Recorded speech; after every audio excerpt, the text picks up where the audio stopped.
Well, hello and welcome to another episode, of All My Art and Soul.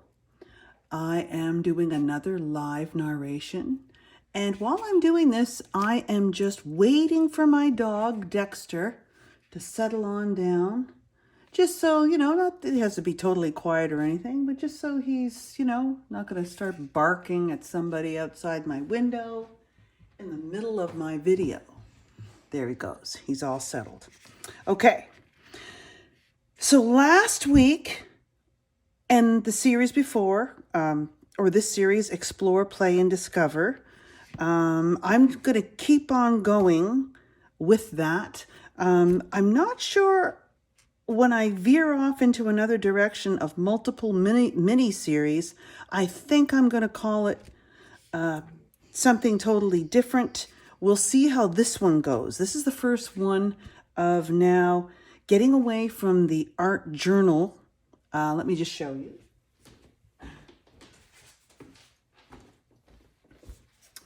These were series, and this is the latest one. Canson has changed their cover, of course. I get it at Michael's because I am in Ontario, Canada. And it is the 140 pound 9x12 watercolor. And this got stained in the back because when I'm done, and I think last week's, I like to use whatever paint's left over. I'm trying to use it in different ways too, and in different directions. And then I just prep my surface. And as you can see, I've just outlined an 8x10 because if I like it, it can be matted as an original. I don't usually use my art journals as originals as much as these. But look at this one.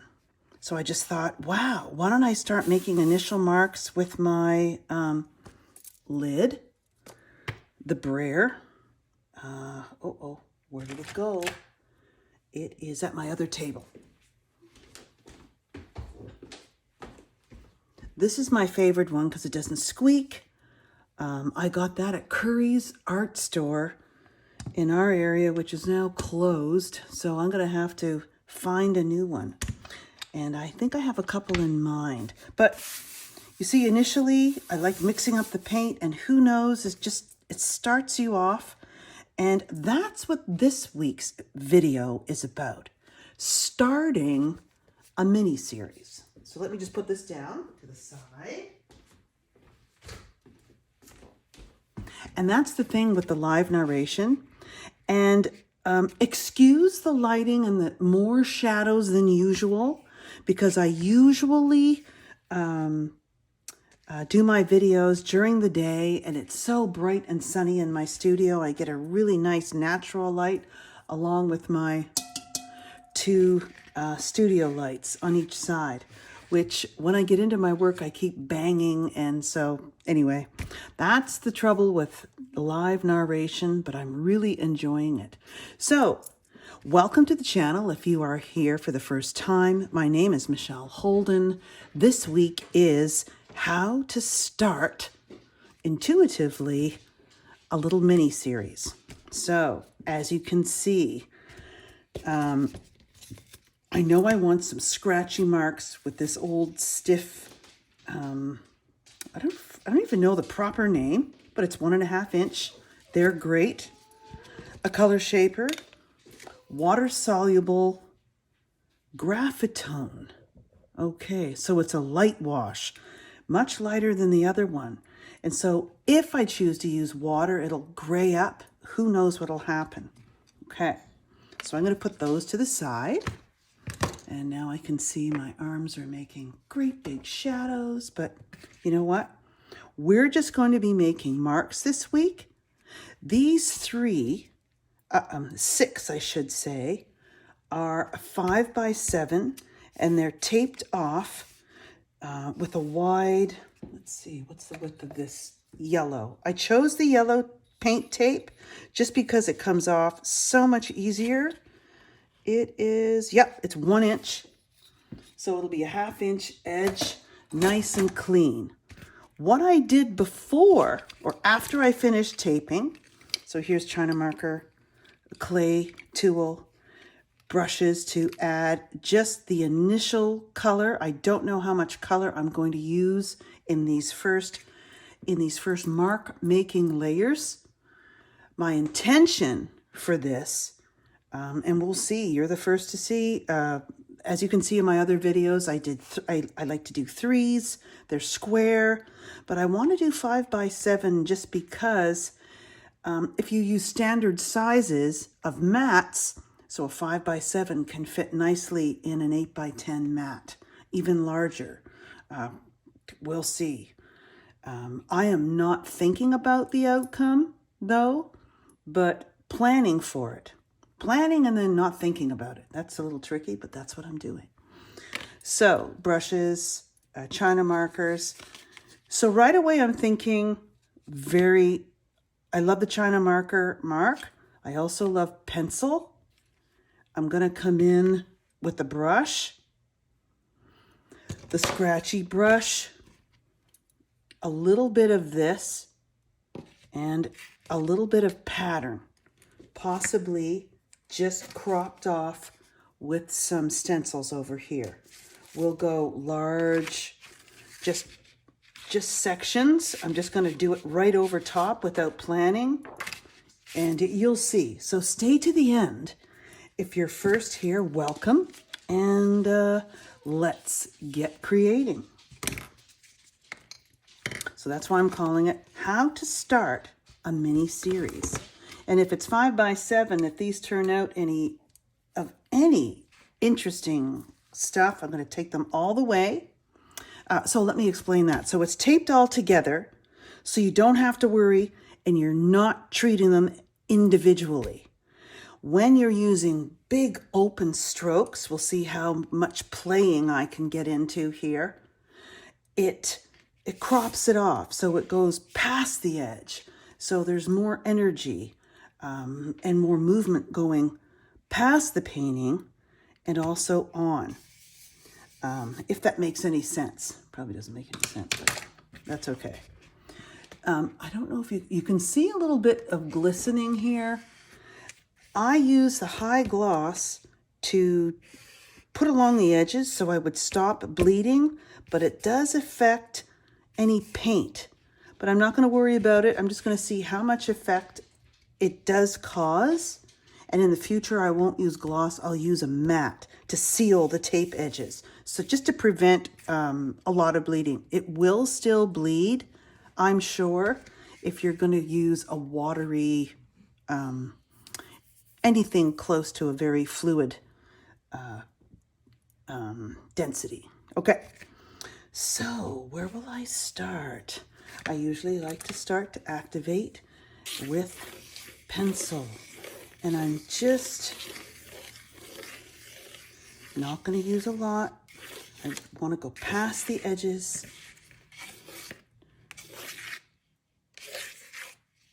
Okay, I'm going to come in with the China marker next, which will be definitely bolder. And I hope you can see all 6 of them.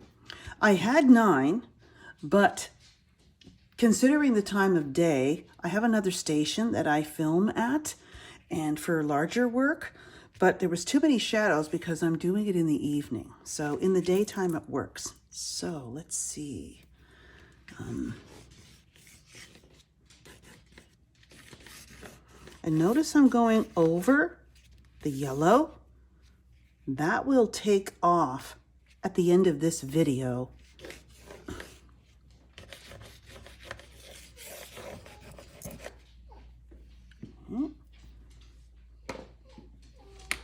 That's just Dexter. So here's the water-soluble one. Let's see. And I don't want to do too much, and I don't want to do them all the same either. Similar, but not the same.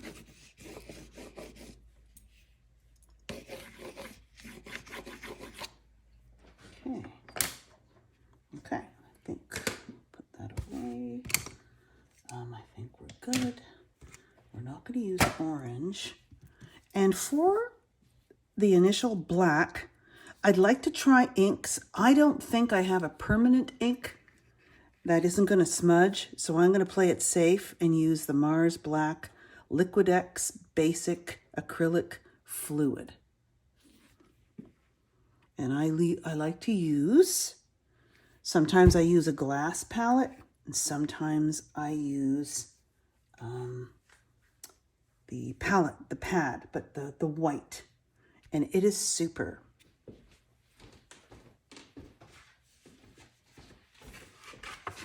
It is the palette paper, Strathmore, very standard. And here is a piece. I'm going to show you how I'm going to use some other marks. It's all dry, just from experimenting on my canvases, coming soon.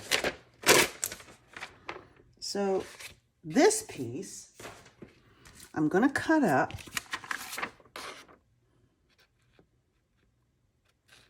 I think I just need quarters. And what I plan to do is just sort of squirt the paint on or make dabs, and then I'm going to use it as a mono printing around. And I'm going to try to crop over from one of them onto the other, so then when you take them all apart, it'll look really cool.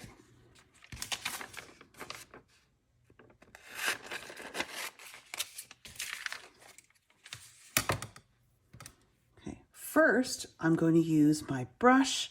It's some more fine lines. Oops. And I'm just going to dampen it. And what the goal is here is not control, but the least amount of control. So I'm just going to hold it on the tip. And I might even use my left hand. Very interesting. Let's try that.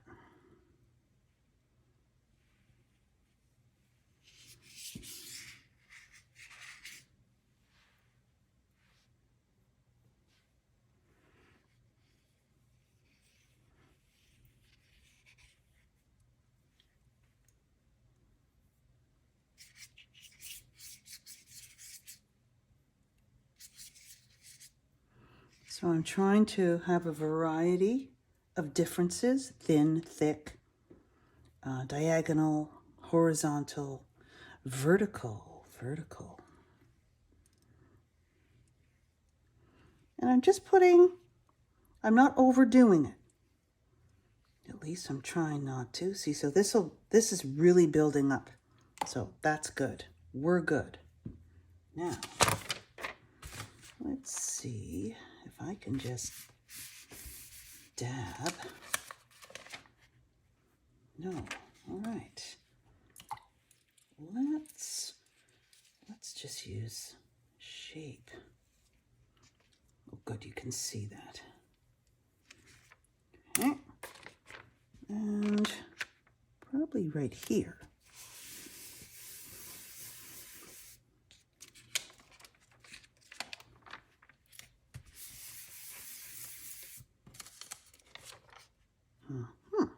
Okay.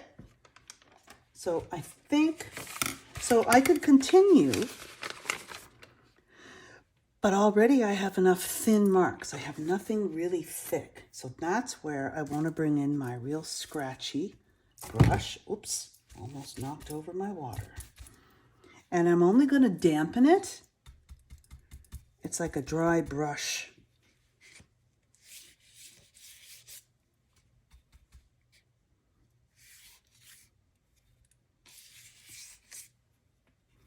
And I love the energy it brings in.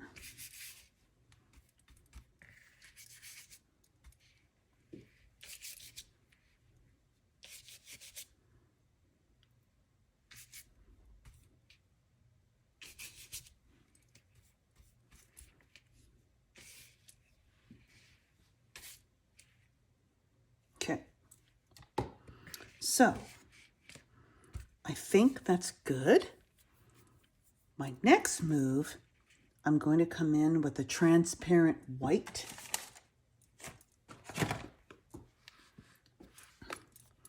Liquitex Basics again, transparent mixing white. And I'm going to just go over some of the areas, sort of get a handle on, actually no, I'm not getting a handle on anything. I'm just going to pick random areas without too much thought, put a thin layer so it pushes it back and it quiets it down, and that area is in closer in the background. But first we need to dry. I don't want any smudging.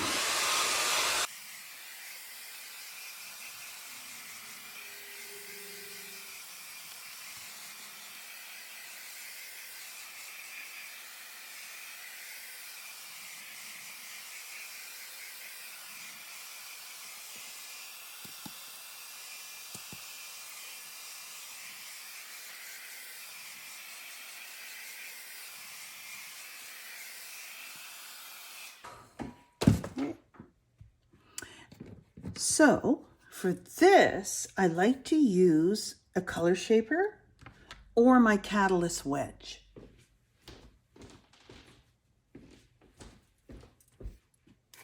Which is right here. It's got lots of paint on it and it's great. It's taken me a while to really appreciate the much longer edge for this size, but the color shaper, since it's very narrow on the top, it has a very sharp edge, does a whole different thing. So let me show you.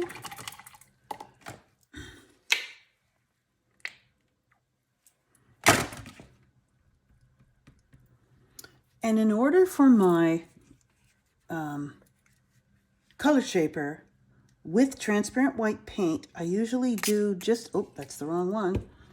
We need a mister for this one. So, and it just glides. And I'm just gonna, interesting.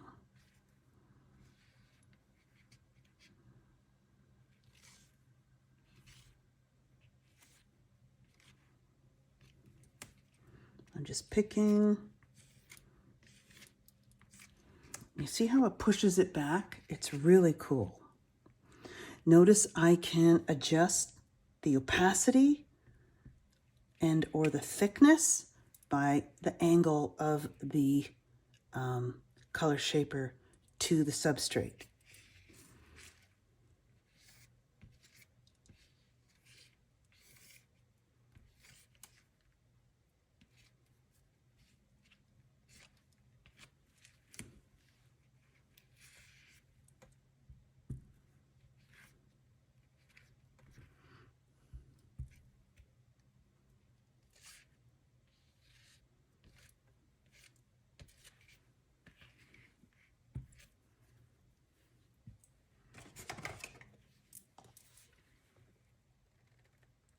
Just a little bit more.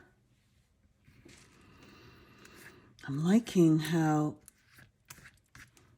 the faded thin lines, they'll be very shadowy because you know, of course, I'm going to be adding more layers. And only once you have worked with your layering sequences enough, you build up a schema, or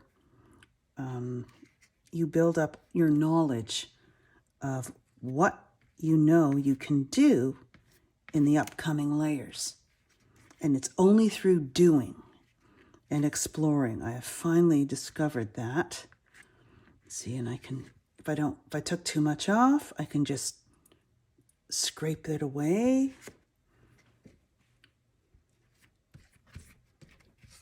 I really like putting those fine ones further in the background.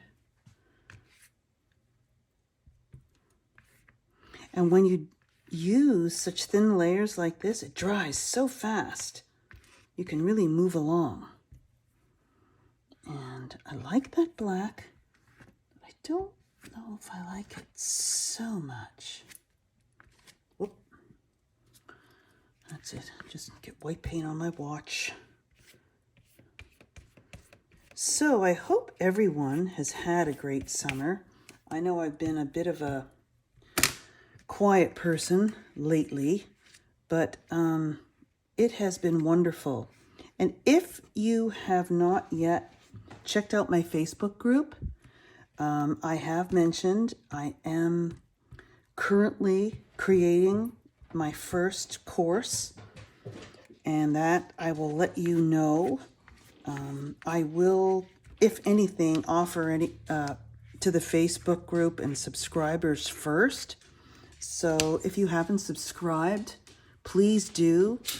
Share anything with a friend or other creator, and come on and join the journey. So right now, I'm going to dry this layer.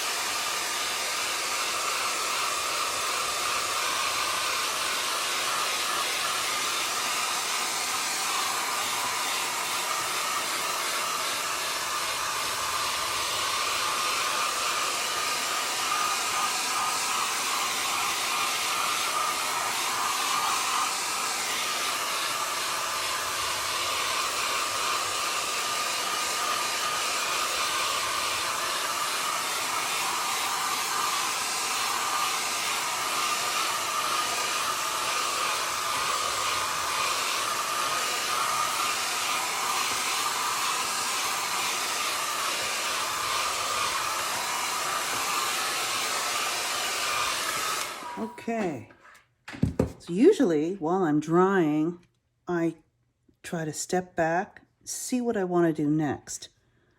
My next layer, I love to do, and I've experimented, starting with line first versus starting with pattern first. So I'm going to go with some pattern, and I usually, so far, you can use stamping, which I'm going to do. And I'm going to use a couple of stencils. Okay, I love my dots. I think I want to put them in the early stage and possibly at the later stage, because you'll see them, way pushed back, maybe just even a part of it. It's hard to say depending on what you're going to keep and what you're not going to keep. All right, and I like these sort of square things right now, so I'll get some more black. And since I have just a makeup sponge, I'm going to just pick some random. And my placement, oh yeah, I'm really liking this. The makeup sponges are super. I really like them with the fluid paint. You see? It really absorbs into it. And then you don't get the excess, so that the edges of the stencil bleed underneath. Notice I'm putting the black partially on the white again. So you have these multiple layers. See how the black now is popping forward? I really like that. This is so cool. So much fun. Okay, so if you have just recently found my channel, or lately have discovered my channel, just leave a comment and say, okay, what else have I not shown? What would you like? If I am in the middle of creating a course, I'm one for feedback. I know what I love to do. And my journey is just going to keep on going. And, that's what we're here for. Creating, sharing what I know with other people. Now, you see, it's same stencil, but now as a difference, it's not going to be a huge difference. But now I see down here, can you see? Let me just move this up a little bit. I am going to bring these overlap. Okay.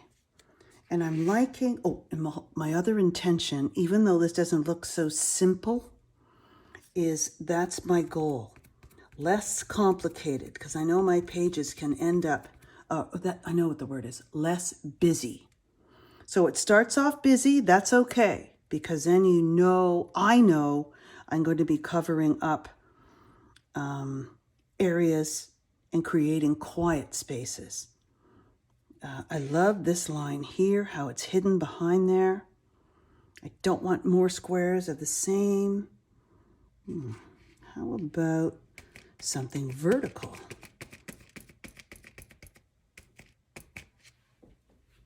That's sort of cool. So we've got a grid. We could go 9, we could go 6. These are quite bold, so I may or may not. Actually, right here would be really cool. Now that sponge got a lot of paint that time, so it probably leaked, bled. That's okay. We're just going to leave it. It's sort of cool. So we almost have one. Oh, right here.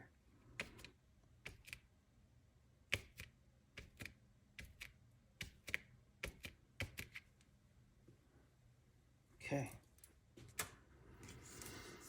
Now, I think we'll dry that layer before we come back in again.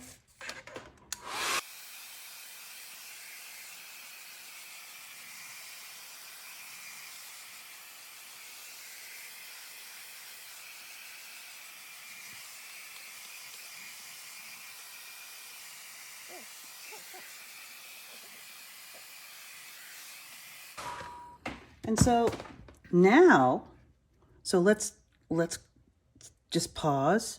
How many layers do I have on? Well, I have a pencil layer. I have a China marker layer. I've got the skinny brush layer, the wide brush layer, and the stencil layer.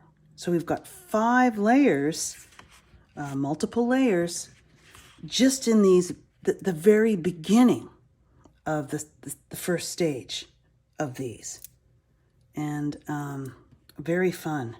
So I'm even going to do, right at the beginning, just so I don't get so attached. And when you rotate, you can discover new things. Okay, right here. I don't know. Okay. What I'm thinking of is, okay, do I have enough pattern before I want to bring in the initial, just most likely yellow oxide?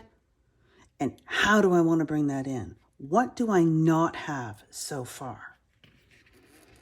Okay, big, bold. I'm wondering if I want to use a little more white again.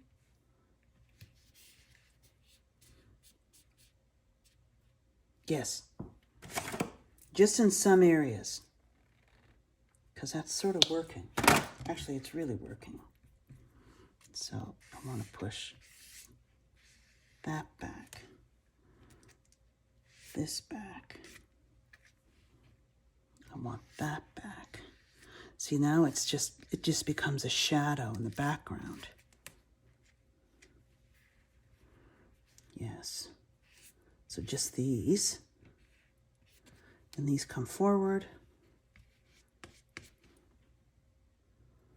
Notice I'm just doing a little bit. Ooh.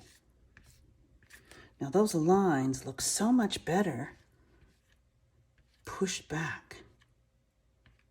To me, everybody has their own voice, their own style. This needs to be pushed back. I'm going to use a little bit more opacity. Okay, and I want that pushed back. Oh, a little bit more. And then we're going to add a little bit of color before I start taking them apart. for the next stage. And I will explain why. Oh yeah. See how it's there, but it quiets it down?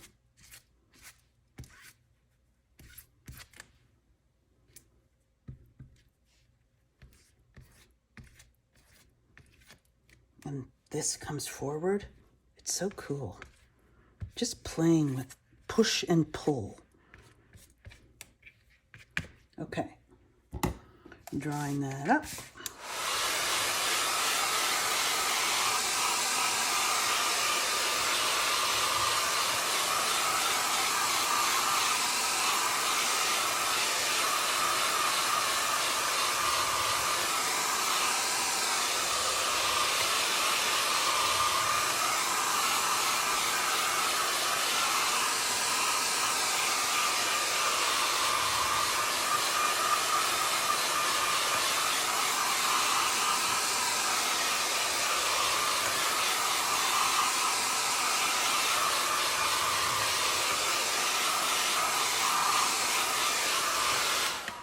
Okay, so I'm just showing different views. I'm just going to go back that way. And I know I've got it as close as I can get without cropping off the top and the bottom. So I hope, yeah, that's pretty good, pretty good. Okay, so I think I've decided, since I really love, I should really hang on to this color, right? Quinacridone Nickel Azo Gold. Probably, I really wish I bought some before they discontinued it. Okay, man. I've been using this color for a long time. Darn. So I'm just going to use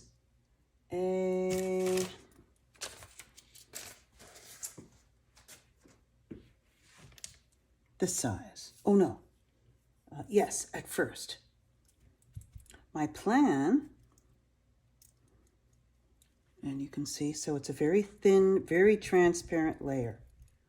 So I'm going to put it on, and then I'm going to lift it with the brayer. I haven't used the brayer tool yet, and I love the spontaneous effect it can create with, and I'm trying not to overthink here.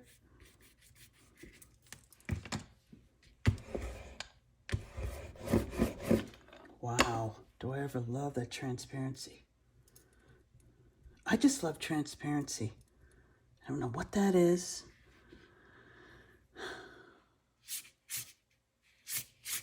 Now I want transparency and spontaneous energy.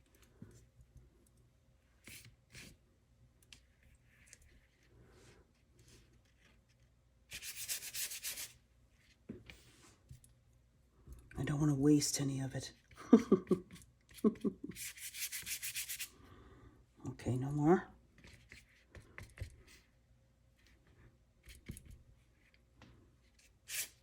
Okay. Wow. We better just...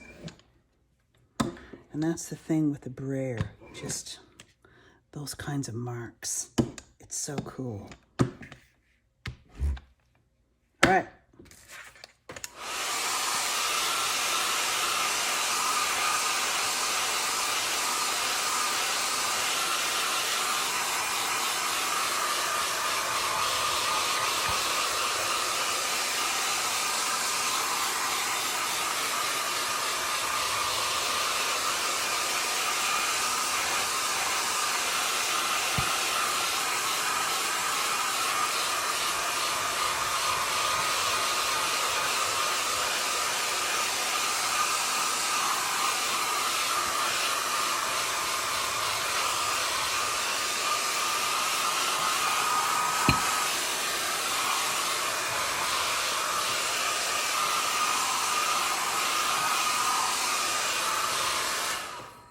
And so I'd like to know what everyone is doing or using instead of Quinacridone Nickel Azo Gold by Golden. I'm sure they have another color. I just forget the name. Please leave it in the comments if you know. I have not been able to go art shopping in a while, been hunting around on, Amazon and everything, but that would be very good information. Okay, so now that we have visual texture, do we have real texture? Not yet.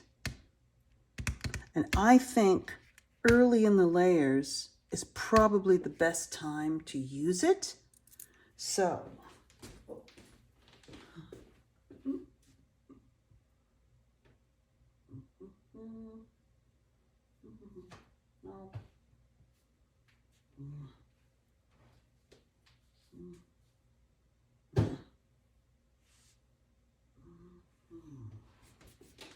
okay, where did she go?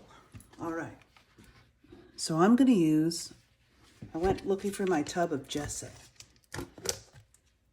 and it's lasted really nice without getting moldy, which I love. So I'm just going to scoop a little bit right here. I'm going to try to keep it, that nickel azo is hopefully dry. I think that's enough. We can get more. And I'm going to use a palette knife. I like my little metal one. And I just like to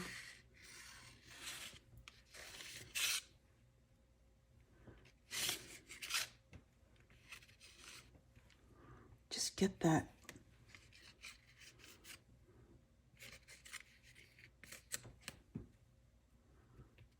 interesting texture going. I might use my brayer and go over it. I don't want a lot. Notice I'm putting the very opaque layer of the gesso on top of those layers that I pushed back. And it's really looking great because the value is very similar, but the opacity is very different. So it's a really cool difference.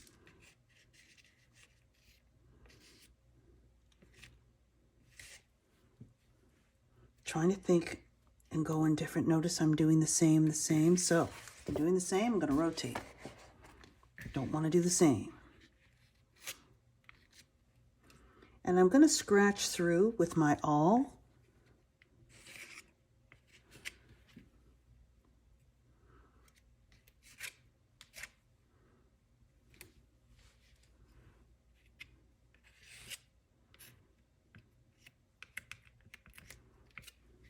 Nice.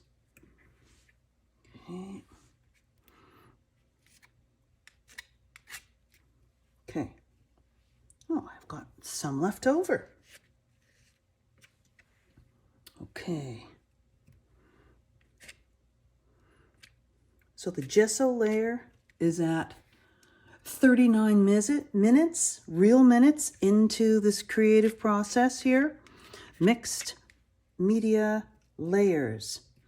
How to start a mini series using transparent layers of many differences in black. So right now I'm just going over, okay, what will I call this? What will I call this video? It's really how to start. Okay, that's it. Something tells me that's enough. Now, I like to use this because it has just a really great handle, and I'm not going to overdo the scratching, but see how I want to reveal, especially this nickel azo, the layer underneath. I've got a whole bunch of stuff up on my wall. Armatures and different plans. You've seen them in different videos. My course includes that kind of thing. But I like to use more intuitive compositions and just have those as possibilities. Now see how I'm going to echo the energy of those lines in the background.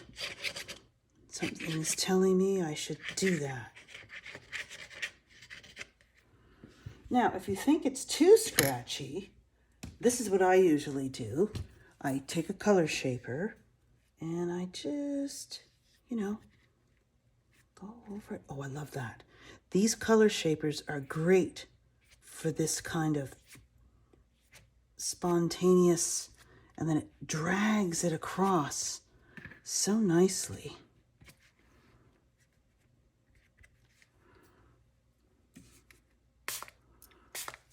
So I want a little bit more water there because I don't want it so much over the nickel azo, just a little.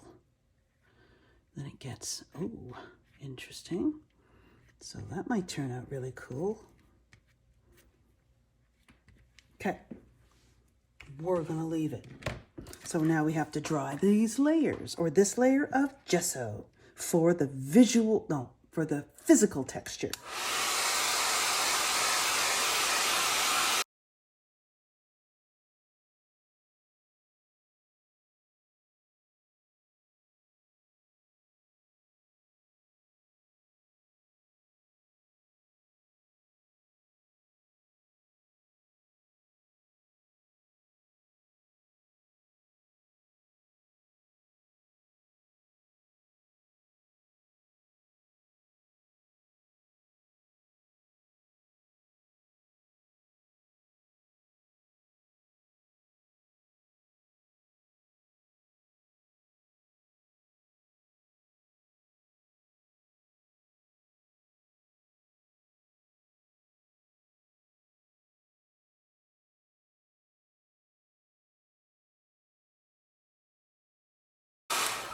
Okay, so this layer is almost dry. It takes just a little bit longer to dry because it's a thicker layer of gesso. And what I usually do, so this is, let's count our layers now.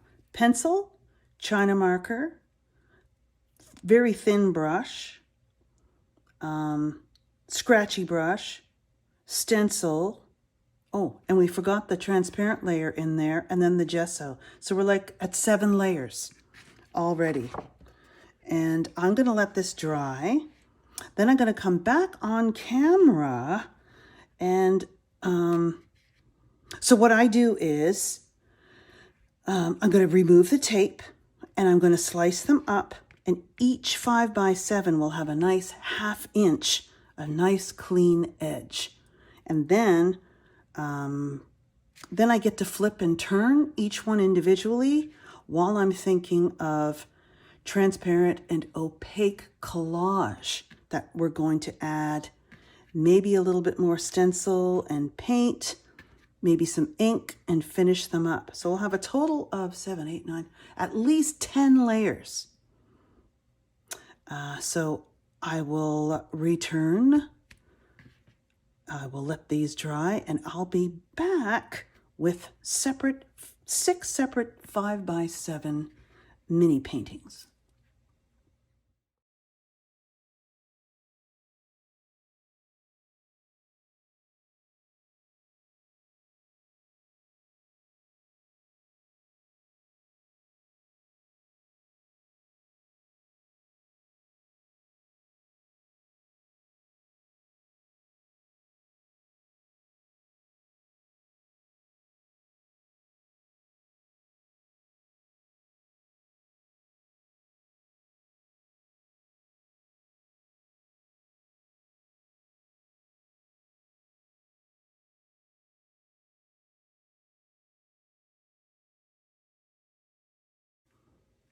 So now I just need to trim that.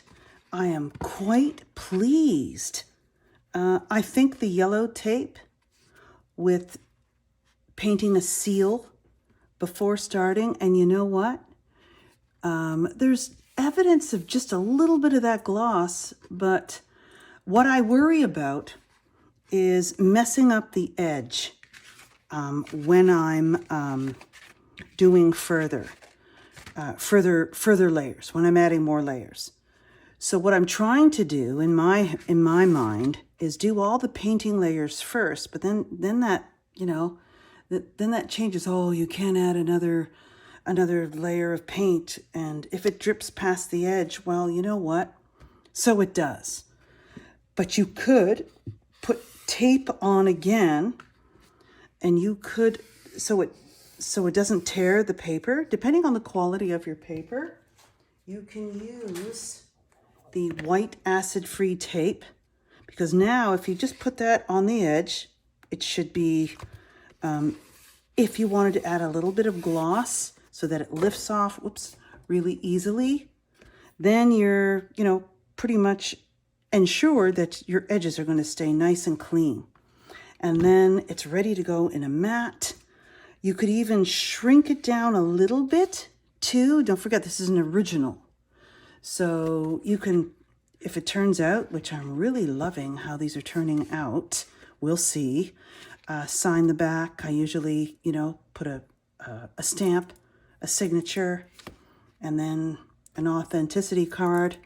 It's in a mat, all sealed up, and in the mail it goes at, a very affordable price. I'm trying to make my art more affordable and share it out there.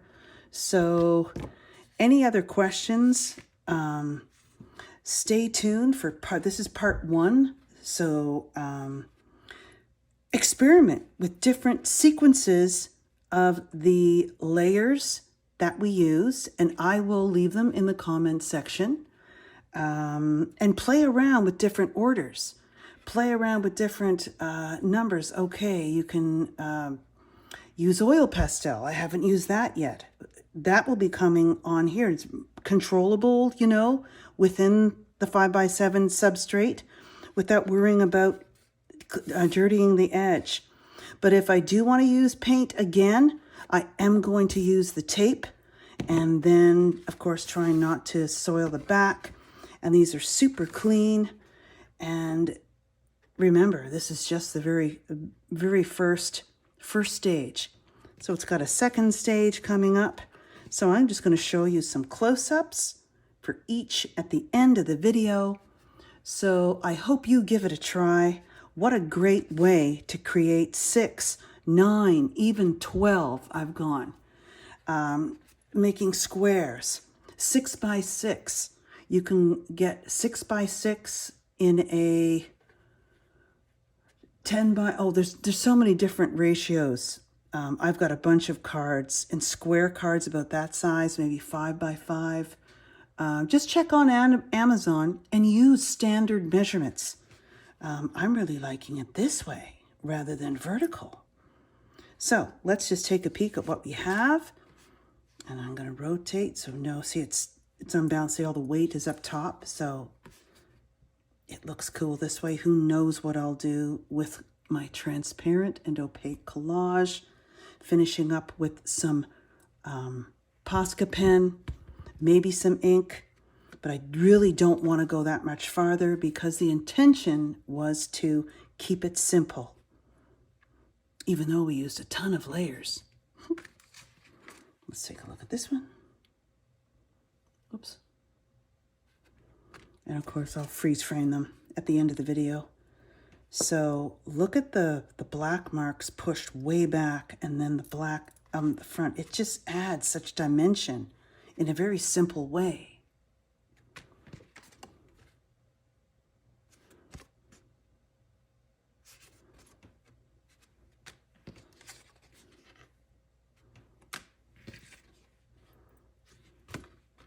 Very cool. Oh, isn't that interesting? Okay, so stay tuned for part 2 when we add some collage and finish these up. And I've got to order some mats that fit this size. So come on back for part 2, and I will see you in the next video. And don't forget to like, subscribe, and share.